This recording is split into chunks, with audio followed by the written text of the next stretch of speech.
ఈరోజు అమ్మవారు గాయత్రి దేవిలాగా దర్శనం ఇస్తుంది భక్తులకు. భక్తులు కూడా అధిక సంఖ్యలో వచ్చి అమ్మవారిని దర్శనం చేసుకుంటున్నారు. అమ్మవారి పూజలో భాగం ఉదయం 3 గంటలకు కుంకుమార్చన, మళ్ళా తర్వాత ఒడిబియ్యాలు ఉంటాయి.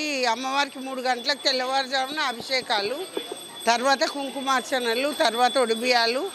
అమ్మవారి పెద్ద ఆరతి 10 గంటలకు పెద్ద మంగళారతి అవుతుంది. అమ్మవారు అయినాక తీర్థప్రసాదాలు తీసుకొని భక్తులు మంచిగా అర్చనలో పాల్గొని, అందరూ కుంకుమార్చనలో పాల్గొని భక్తులందరూ కూడా ఉదయం నుంచి కూడా ఇక్కడ అమ్మ కోసము ఉదయం 4 గంటల నుంచి కూడా మొత్తం పూజా కార్యక్రమాలు అయిపోయిందాక 11 గంటల వరకు వెయిట్ చేసి అమ్మని దర్శనం చేసుకొని పోతున్నారు.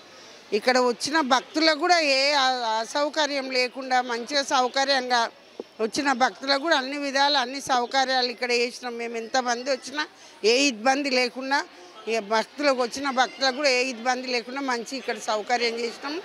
అందరూ కూడా మంచిగా వచ్చి అమ్మని దర్శనం చేసుకొని పోవాలి అని నేను కోరుకుంటున్నా. శ్రీమాత్రే నమః.